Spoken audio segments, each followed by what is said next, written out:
Hi everyone, and we are back with another history lesson. I'm going to try to wrap up some main points about the Dutch Revolt, and then we can transition to um, the Reformation in in what is today Scandinavia. And because that's going to be a long story, and it's probably going to be more of a three-part video. But first, let's finish the Dutch Revolt. So, picking up where we kind of left off, now, part of you is probably wondering, alright, if all this got started with the rise of Protestantism in was the today Netherlands, why is Belgium more linked to France than to the Netherlands? And a lot of that is because while Spain could never take back the United Provinces because of supply issues, money, logistics, supply of soldiers, all this stuff. Because be, that more or less just meant they could they were stuck in was to Belgium and Luxembourg.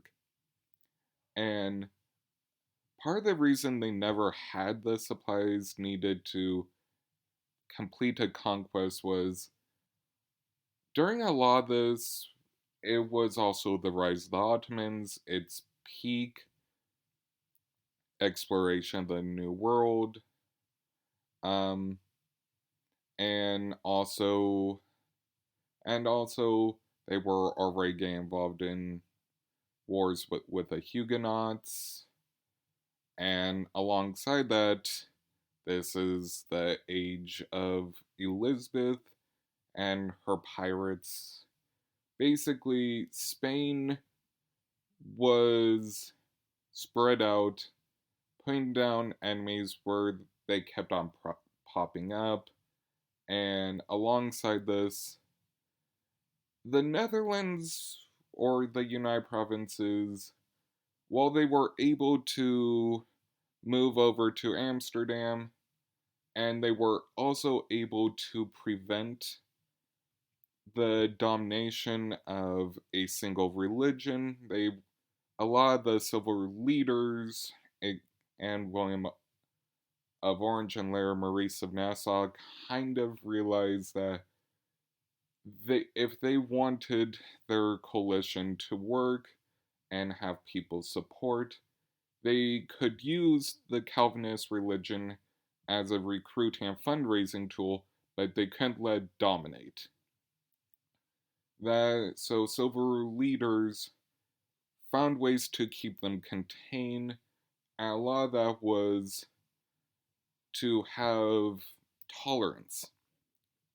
That's kind of why, for a long time, the United Provinces would be one of the leaders of Jewish intelligentsia, even though Jewish courts would sometimes be less than tolerant with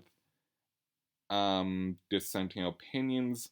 Think of Spinoza. He was accused of being an atheist and for questioning whether or not people had souls, sometimes the use of miracles, all this stuff.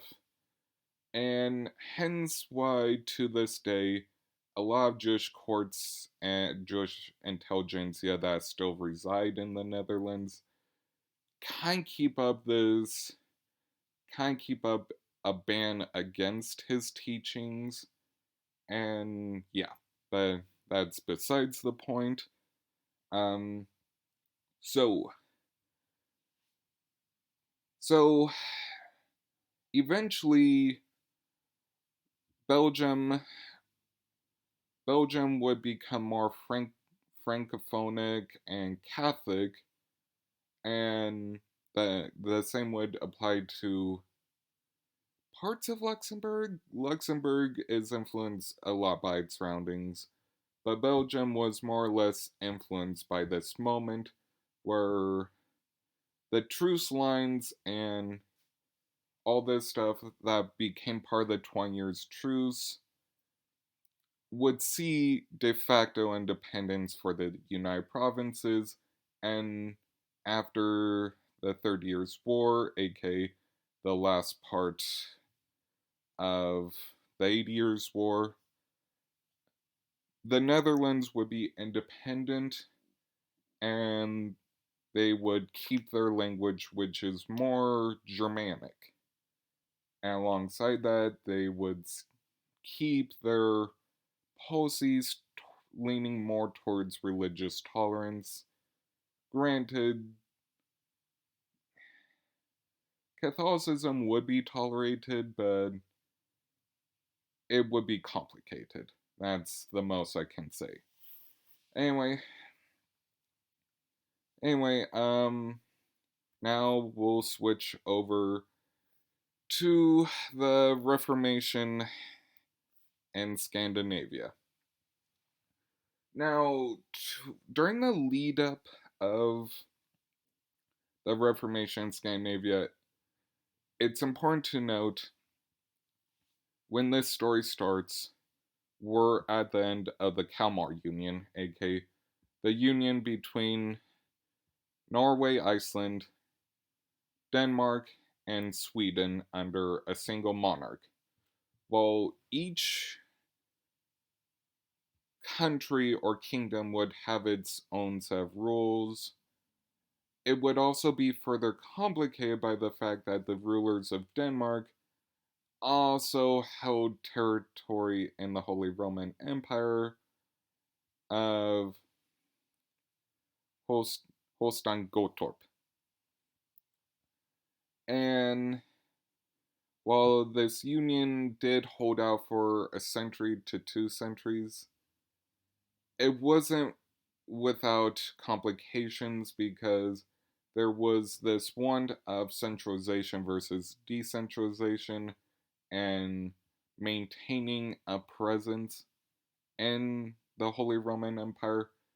There was also issues involving trade ties. And by that I mean the Hanseatic League. Specifically, we're going to be dealing with states like Lubeck. Now, what kind of started all this was the rise of Christian II. Now, Christian II had to deal with a group of Swedes, especially under the influence of House of Vasa, who wanted to break away from the Kalmar Union. Now, they would try a revolt, but it wouldn't go well, and unfortunately, Christian II dug himself into a hole with how much he tried to put down. This was very bloody and also there was needless executions. And what ended up happening was there would be another rising later, and eventually there would be an overthrow of Christian, and who would take his place would be his uncle Frederick I.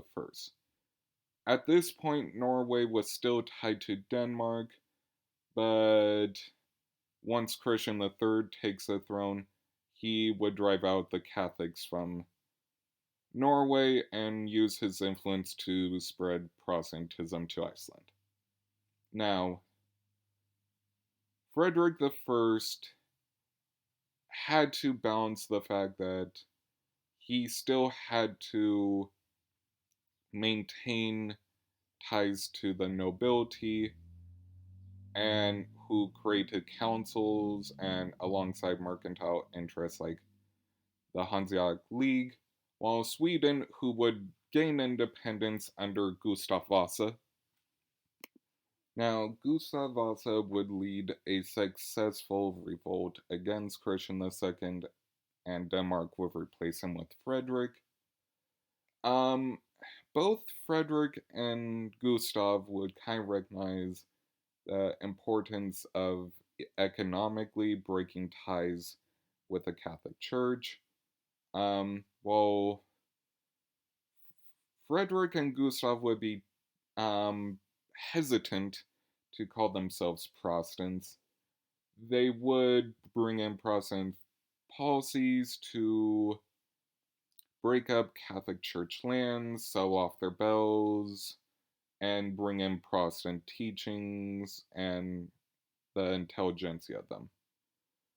While Christian II would toy with Protestantism to kind of try to gain allies and support, and also keep up Catholic support since he had alliance and relations with Charles V.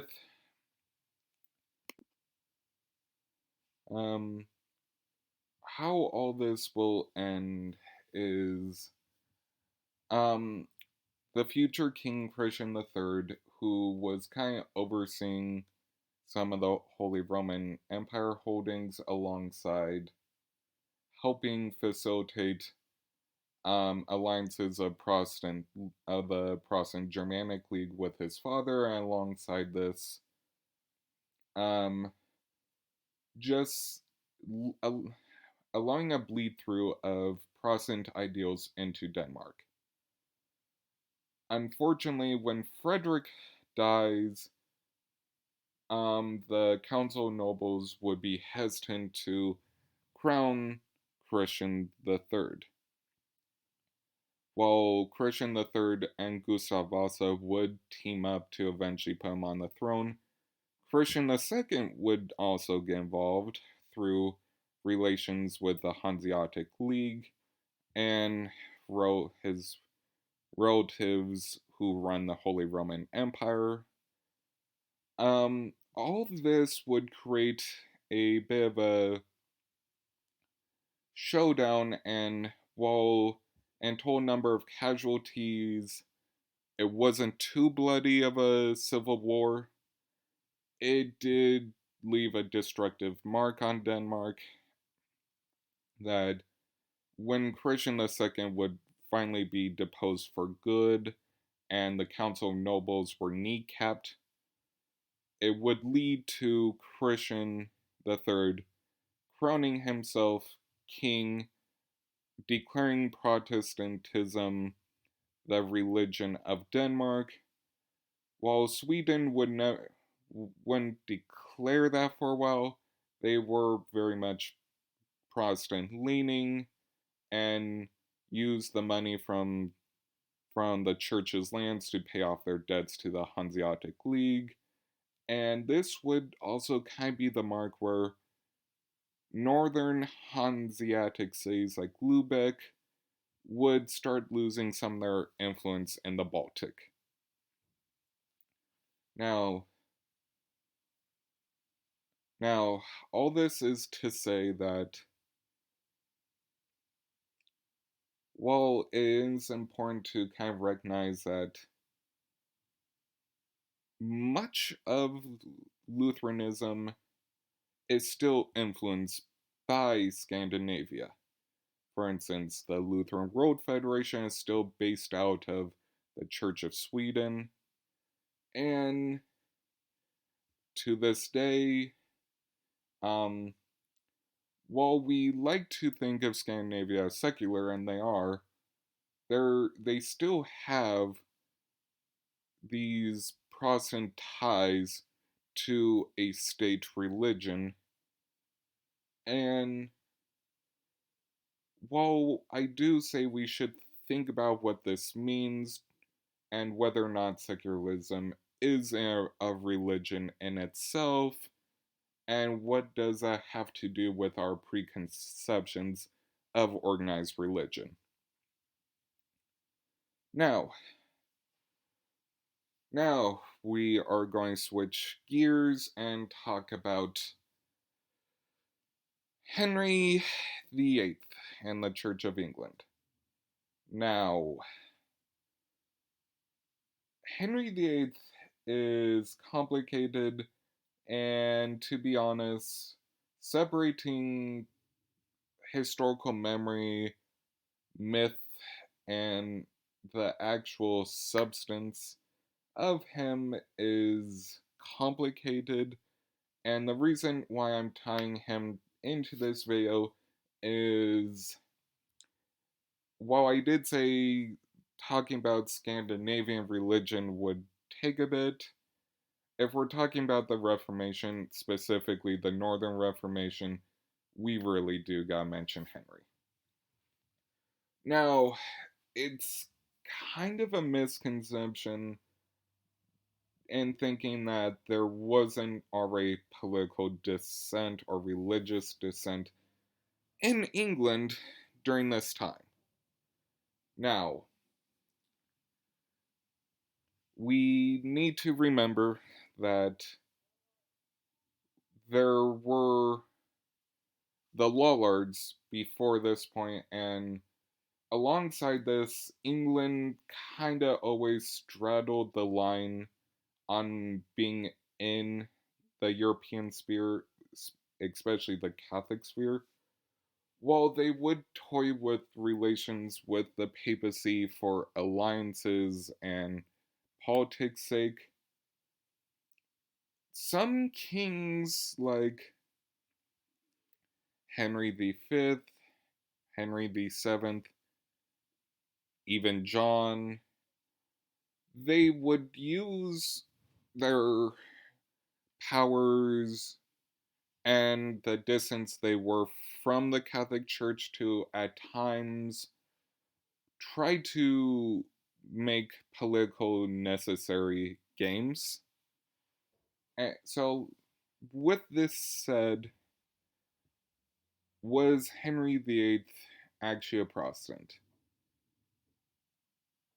And to be honest, I don't think I can answer that, because I believe that when we look at the evidence, England itself was in the realm of moving away from the Catholic Church. And and a lot of the powers and central authority established was already there during the reigns of Henry VII. And alongside that,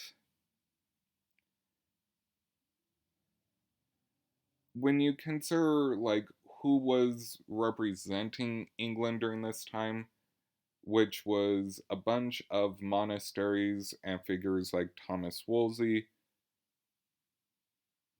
who oftentimes used their positions more for politics, it's sort of understandable why a lot of the bishops who were part of the Catholic Church of England would switch over to the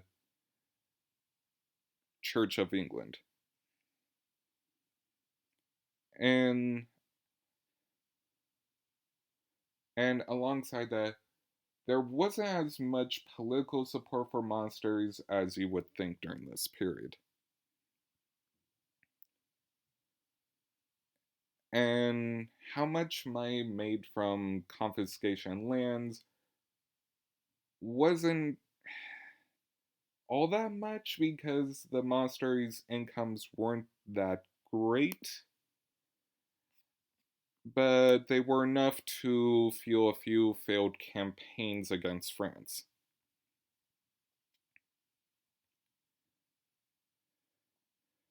So, and while it is common to think, and it's also true, that all this got started with a divorce, yeah, that was kind of the spark, but some of the foundation was set up by Wycliffe and the Lollards. And and it's more so to think that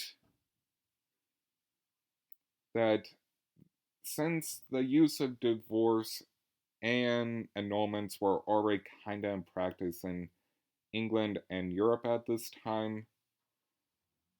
The divorce itself was political, but the religious aftermath was kind of already there.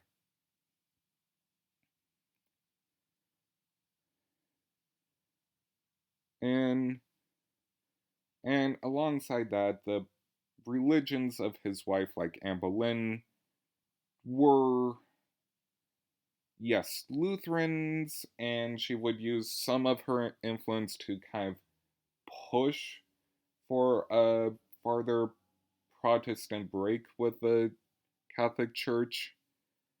It wasn't as big as we would like to think.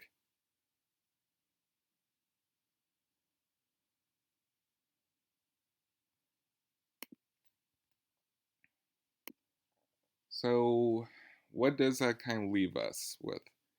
Well, when Henry dies and his son Edward VI took control, he had a Protestant council in place.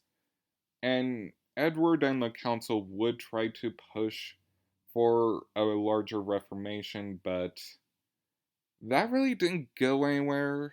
And when Henry's son Edward died soon later, Mary would come in and try to do a counter Reformation, but she too would die soon after. And while in her short reign, she did kill a lot of people, and in reality, it was an incomplete counter Reformation.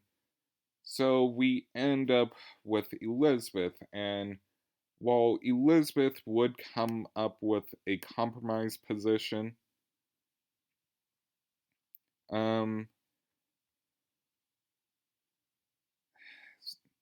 she wasn't in a strong political or foreign policy position.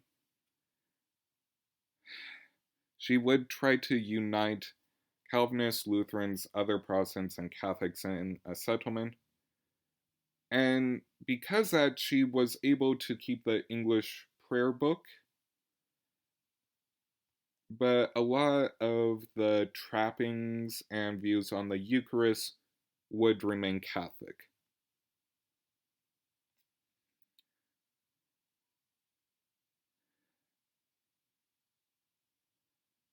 And yeah, if you guys want to explore more on this topic, let me know. And until next time, thank you for listening.